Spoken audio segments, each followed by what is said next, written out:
If you've played Foxhole long enough, or if you're just downright lucky, you may have stumbled across some bits of lore scattered around the map.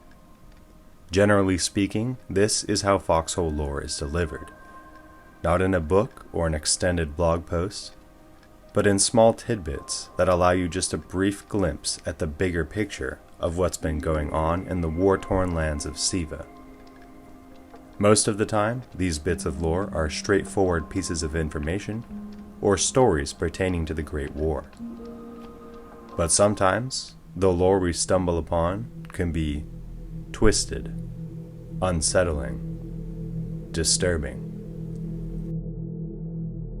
At first glance, these more gruesome bits of lore appear to be isolated incidents. However, upon further investigation, some of these are linked together into more sinister conspiracies. In this video, we'll be covering one of these conspiracies: that something dark lurks beneath the waves of the aging sea. In the Farinac Coast region, you can find an undelivered letter from a soldier meant for his lover in the south in Calakai. In order for this letter to be delivered, it would have to make its way across the aging sea. Disturbingly, this note is just one amongst a large pile of notes, all of which remain undelivered. The pile of letters is described to be scattered around a book about an ancient sea god. Somewhere in the weathered expanse region, you can find a note describing a fate of a seemingly cursed vessel known as the Burgundy that sailed across the aging sea. This vessel ended up getting stuck in the ice, and while the whole crew abandoned ship and survived, a nameless captain went down with the ship and its cargo. The rest of the crew made it to shore safely, only to perish in the following years from disease. Oddly, this note is described as being ripped out of another book and hidden within this manuscript. Someone was hiding this note. The story isn't complete here. A second note in the Oarbreaker region describes the Burgundy's captain as a spirit who wanders the seas on a ghost ship. He's described as having flames where his head should be, and riding a horse with a flayed skull. It's speculated that the ghostly captain, jealous of his crew's survival, came ashore once a year in order to drag his crew members back to the depths one by one. It's no coincidence that in a past Halloween event, 2 of the Easter eggs found were a headless ghost and a flaming skull. Part 2. The Corpses.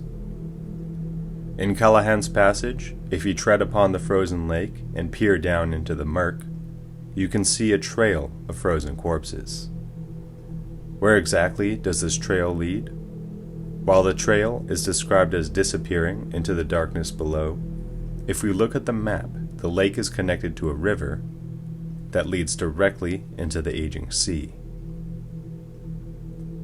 In Fisherman's Row, you can find a partially consumed corpse, gnawed down to the bone. While your character speculates this could have been done by an animal of some sort, this theory doesn't make sense.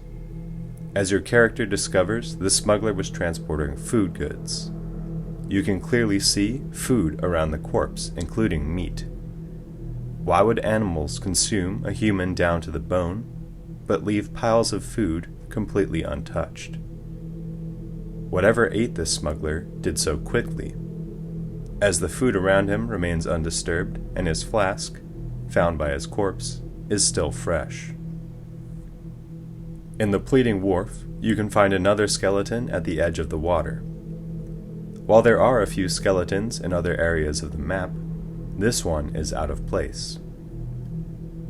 The other skeletons are usually in remote locations where it makes sense for a body to linger long enough to be mummified.